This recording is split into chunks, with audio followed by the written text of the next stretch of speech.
இது எல்லாவற்ற கொடுமைன்னு கோயிலுக்கு போன கதையா இதுல ஒரு நீதி கிடைச்சிடாதான்னு சொல்லி மாண்புமிகு முதலமைச்சர் அவர்கள் எந்த சாதி மத சார்பு இல்லாத அஸ்ரா கார்க் என்ற சிபிஐல அனுபவம் பெற்ற பணி பெற்று தமிழ்நாட்டுக்குள்ள பணி செய்யக்கூடிய ஒரு ஐஜி லெவல் ஆபீசரையும் நம்மளா சொன்னோம் முதலமைச்சரை நியமிச்சாரு.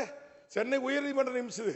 அந்த எஸ்ஐடி அதே மாதிரி நீதியரசர் தலைமையில் நீதியரசர் உச்சநீதிமன்றம் சொல்லியிருக்கு பாருங்க. நான் உள்நோக்கம் கற்பிக்கல, உள்நோக்கம் தான் கற்பிக்க கூடாது, விமர்சனம் பண்ணலாம்.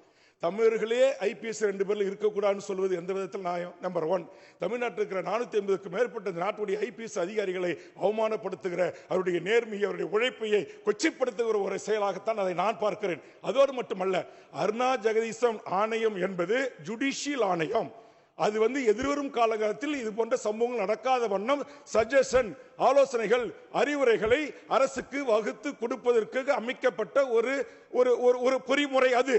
ஆனா சிபிஐ விசாரணை என்பது முழுக்க சிபிஐ கிரிமினல் சார்ந்த இந்த குற்றவாளிகள் இத்தனை பேர் செத்திருக்கிறார்கள், இதில் ஏதாவது வன்முறை வந்திருக்கிறதா, அவர்கள் குற்றம் சாட்டுவது போல் வேறு யாராவது இதில் சமூக விரோதிகள் ஊடுருவி இருக்கிறார்களா என்பதையெல்லாம் ஆய்வு செய்வது. ஆனால் உச்சநீதிமன்றம் இதை கூட கருத்தில் எடுத்துக் கொள்ளாமல் இன்றைக்கு நீங்க தமிழ்நாட்டை சேர்ந்த தமிழ் ஐபிஎஸ் அதிகாரிகள் இருக்கக்கூடாது, அதே மாதிரி நீங்க எஸ்ஐடிக்கு நாங்க தடை பண்றோம், நீதி ஆணையத்தையும் நாங்க தடை பண்றோம் என்று சொன்னால் இது ஏற்றுக்கொள்ள முடியாது.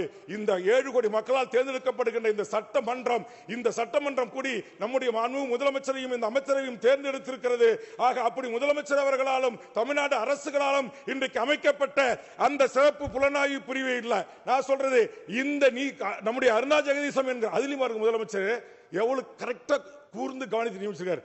அதிமுக காலத்தில் போட்ட அருணா ஜெகதீசன் இதே வேற ஒரு நீதிபதியை போட்டிருந்தா அவர் திமுக வழக்கறிஞர் இருந்தாரு, பிபிஆ இருந்தாரு, அவரை போட்டாங்க, அதனால சாதகமாக அறிக்கை கொடுத்தாங்க சொல்வதுக்குள்ள.